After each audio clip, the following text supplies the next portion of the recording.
Good morning students. चलिए हम लोग फोकस करते हैं आज नया टॉपिक पे। पढ़ना क्या है हमको? Microbes production in biogas. आप बायोगैस कैसे माइक्रोब्स बायोगैस का प्रोडक्शन करते हैं, ठीक है ना। तो सबसे पहले है biogas is a mixture of gases containing the predominantly methane. Biogas उस गैस की बात कर रहे हैं जिसमें बहुत सारी गैसेस हैं, लेकिन उसमें सबसे ज़्यादा प्रीडोमिनेंटली मतलब है सबसे ज़्यादा मात्रा में कौन सी गैस पाई जाती है? मीथेन गैस पाई जाती है ना। मीथेन जानते हैं आप? CH3 कहते हैं ना। CH3 CH4 मीथेन को कहते हैं। मीथेन को हम लोग मार्स गैस भी कहते हैं, ठीक है ना। Production by the microbial activity. अच्छा, इस गैस का प्रोडक्शन कैसे होता है? माइक्रोब्स की एक्टिविटी से होता है and which may be use as a fuel. और पता है इसको हम कैसे यूज़ करते हैं? फ्यूल्स के रूप में यूज़ करते हैं। फ्यूल समझते हैं? फ्यूल मतलब है एज अ ईंधन, किसी चीज़ को जलाने में या कुछ भी यूज़ कर सकते हैं। You may be learn that the microbes produce the different type of क्या gases and the products during the growth and metabolism. आप कह रहा है कि आप जानते हो क्या, किस चीज़ को जानते हैं कि माइक्रोब्स का प्रोडक्शन हम करते हैं बहुत सारे, ठीक है, different type of gases and in product. ये जो गैस बनती है मीथेन गैस, ये कैसे बनती है?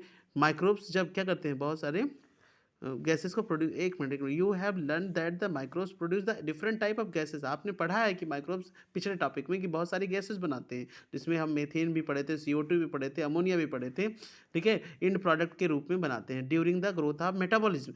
ये ग्रोथ के समय जब ये अपनी ग्रोथ करते हैं या मेटाबॉलिक प्रोसेस करते हैं, रेस्पिरेशन वगैरह करते हैं, तो उस समय बहुत सारी गैसेस बनाते हैं। But the type of the gas produce depend upon the, ठीक है, microbes and the organic substrate they utilise. ये गैस कौन सी प्रोड्यूस करेंगे, ये उस पर डिपेंड करता है कि वो किस तरह के सब्सटेंस को, किस ऑर्गेनिक सब्सटेंस को क्या कर रहे हैं, डिग्रेडेट कर रहे हैं, उनको कैसे यूटिलाइज कर रहे हैं, ठीक है। द एग्जाम्पल, ठीक है, seated in the relation of fermentation of dough. जैसे आपको पता है, एक एग्जांपल लें कि relation to the fermentation of dough. Dough मतलब क्या होता है? आटा, गुथा हुआ आटा। गुथे हुए आटे को फर्मेंट करना है, तो चीज़ मेकिंग क्या बनाना है हमको, या चीज़ बनाना है।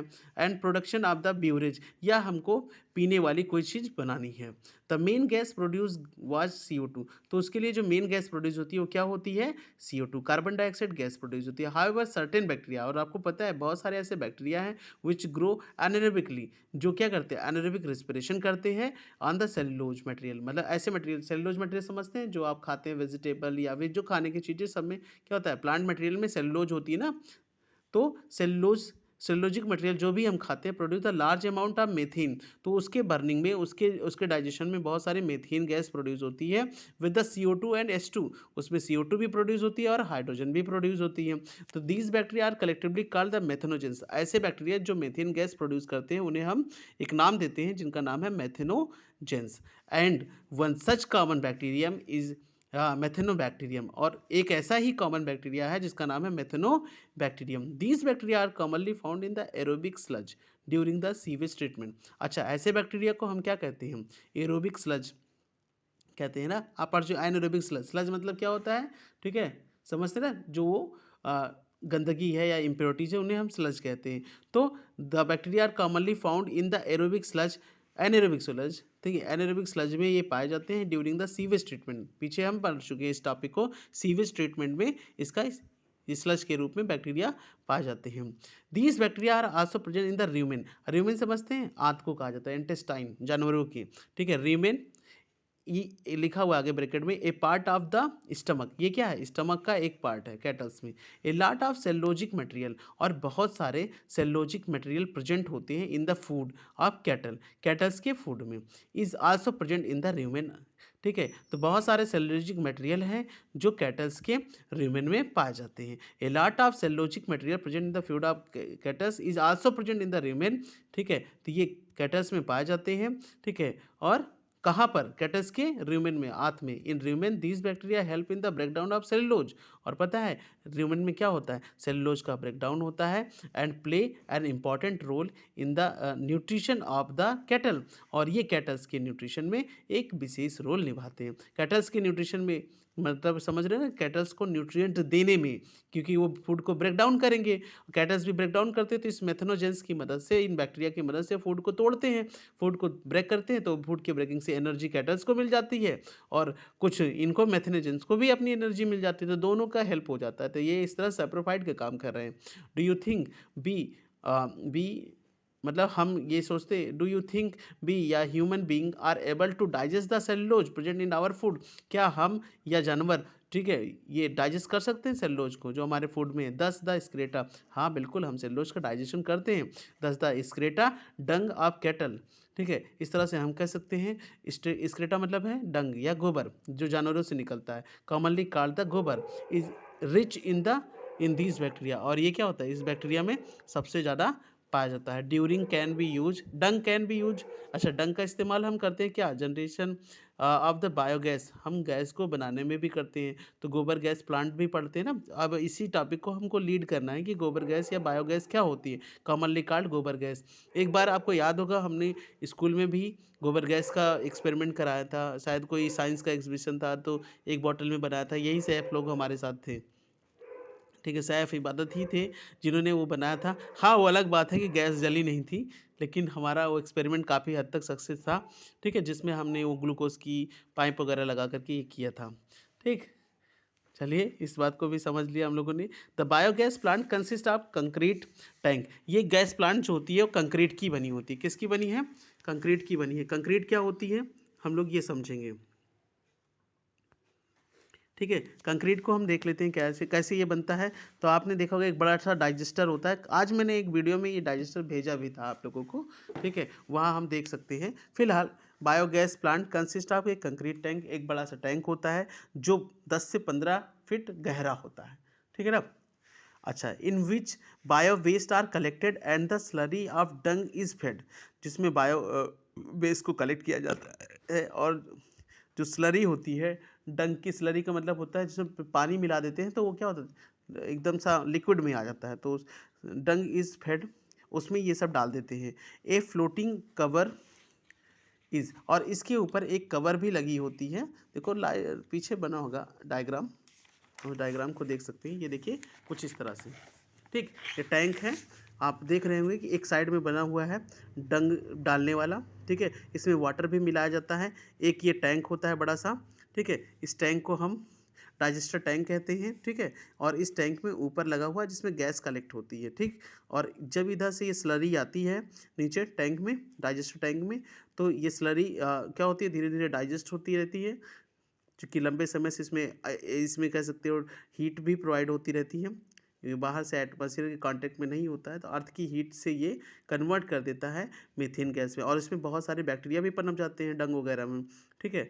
तो वो जो पीछे हमने बैक्टीरिया की बात की थी मेथनोजेंस की, ये क्या कर रहा है, उस गोबर को मीथेन गैस में कन्वर्ट कर रहा है, ठीक है। तो मीथेन गैस तो ऊपर कनेक्ट हो गई। अभी अभी बताया कि मीथेन के साथ साथ उसमें CO2 भी होती है, हाइड्रोजन भी होती है, तो मीथेन भी है, CO2 भी है और हाइड्रोजन भी है। और जो नीचे अब क्या हुआ, जो डाइजेस्ट करने के बाद जो कुछ बचता है वो इस दूसरे टैंक में कह सकते हो कि स्लज में हम इकट्ठा करते जाते हैं, ठीक है। और ऊपर एक टैंक में जैसे जैसे ये गैस बनेगी टैंक ऊपर भागता जाएगा, ठीक है, क्योंकि एयर के प्रेशर से ये ऊपर चला जाएगा और इससे गैस बनेगी जिसे हम गोबर गैस कहते हैं, ठीक है। ये गैस होल्डर में कलेक्ट हो गई। अच्छा, उसके बाद ठीक है, गैस को हम पाइप से, यहाँ पर एक नोब लगा होता है जो इसको ऑन ऑफ करने में हेल्प करता है, और इस नोब से गैस बाहर निकल जाती है। इन दिस वे हम लोग जो है क्या करते हैं, गोबर गैस या बायोगैस प्लांट को वर्क कराते हैं, ठीक है ना, और ये काम करती है। यहाँ मेंशन भी है, ये बात यहाँ लिखी हुई है, आप इधर देख सकते हो कि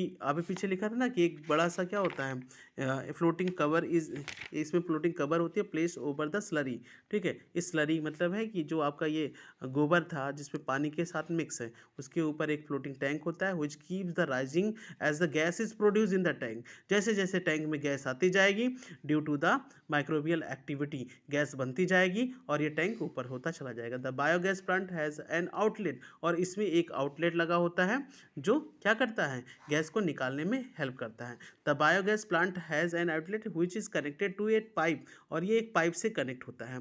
supply biogas is near by the houses, the spent slurry is remove through the another outlet, और ये जो स्लरी है ये दूसरे आउटलेट की हेल्प से बाहर निकलता है, ठीक है ना। एक आउटलेट लगा होता है ना यहाँ पे, ये स्लरी को हम इस आउटलेट से बाहर निकालते रहते हैं। ज़्यादा हो जाएगा तो इसको जो है इस बकेट को यहाँ से निकाल भी सकते हैं, ओपन होने वाली होगी, इसको यहाँ से जाकर बाहर फेंक देते हैं, और इस तरह से जो है हम यहाँ की गंदगी को इकट्ठा रिमूव भी करते रहते हैं और ज़रूरत पड़ने पर इधर नया मटेरियल इंजेक्ट करते रहते हैं। ठीक है, इस तरह से हम रेगुलर गैस बना सकते हैं। गाँवों में बहुत पहले, आज से कह सकते हो 20-25 साल पहले 19 में ऐसा किया जाता था। मैंने भी कई गाँव में कई पावर प्लांट देखे, अभी मेरे गाँव में भी अवेलेबल है इस तरह का plant. The spent slurry is remove through the another outlet. ठीक है, और ये जो स्लरी होते हैं ये आउटलेट से बाहर हो जाते हैं and may be use as a fertilization. अच्छा, इनको भी फेंकिए मत, इनको भी आप इस्तेमाल कर सकते हैं। ठीक है, खेतों में as a fertilization. Cattle dung is available in the large quantity in the rural areas. आपको पता है रूरल एरियाज में जानवर बहुत होते हैं गांव एरियाज में, तो वहाँ पर क्या कर सकते हैं, cattle are use for the variety of purpose. और इनको हम बहुत सारे पर्पज से कैटल को पालते हैं वैसे तो, जैसे कि सामान ढोने में, वैसे उनसे दूध निकालने में, ठीक है ना, और कुछ जैसे कह सकते हो भेड़ वगैरह होती है तो उनसे उनके जो है बाल वगैरह निकालने में भी यूज करते हैं। ठीक, और उनसे जो डंग निकलता है उस डंग से हम कंडी वगैरह भी बना लेते हैं, उपले बना लेते हैं जिन्हें कहते हैं, और उनका यूज हम एज अ फ्यूल भी करते हैं। So biogas plant are more often built in the rural areas. ठीक है, इस तरह से, और ये रूरल एरियाज में बनाए जाते हैं। द बायोगैस दस produce is use for the cooking and lighting. ये जो बायोगैस बनती है वो उसका यूज हम खाना पकाने में भी करते हैं। लाइट, पहले जैसे अब मेंटल वाली गैस नहीं होती थी, उस तरह का मेंटल बना करके उस गैस से हम क्या करते थे, लाइट करने में भी हेल्प करते थे। The picture of biogas plant is shown in the figure 10.8। आप इस पिक्चर को आप देख रहे हो बड़े अच्छे से, एक एक तरफ से एक एक लाइन पढ़ते जाइए इस डायग्राम पे, उसको अप्लाई करते जाइए तो आपको समझ आ जाएगा कि कैसे ये वर्क कर रहा है। The technology of biogas production has develop in India mainly due to the effort of Indian Agriculture Research Institute IARI। ये इस पर क्वेश्चन बनेगा कि ये किसने डेवलप किया था सबसे पहले, तो IRI का मतलब क्या है, इंडियन एग्रीकल्चर रिसर्च इंस्टीट्यूट, इसने इस टेक्नोलॉजी को डेवलप किया। And the khadi and village industries commonly commission, इसने भी KVIC ने भी इसको बनाने में रोल निभाया। If your school is situated, आपको पता है अगर आपका स्कूल किसी गांव के आसपास है, वाकई में अपना स्कूल गांव के आसपास ही है, it would be the very interesting to acquire if there is क्या है any biogas plant near by. आप वहाँ जा सकते हैं, घूम सकते हैं, देख सकते हैं अगर आसपास कहीं बायोगैस प्लांट बना होगा। Visit the biogas plant and learn more about the it from the people who are actually managing. जो उसकी केयर टेकिंग करते हैं, जो देखते होंगे, वहाँ आप जाके देख सकते हैं। आप गूगल पे सर्च करिए, आपके एरिया में अगर कहीं बायोगैस प्लांट इस्टेब्लिश किया गया होगा इन ऑर्गेनाइजेशन के द्वारा तो वो शो करेगा। वैसे बहुत मुश्किल है अब मिलना, ठीक है, लेकिन क्योंकि अगर मिलेगा भी तो आपको पता है वो बहुत डैमेज हाल में होगा, वो वर्केबल नहीं होगा, तो कोई मतलब नहीं है। आज के लिए इतना, ये टॉपिक आप लोग पढ़िए, मिलते हैं कल।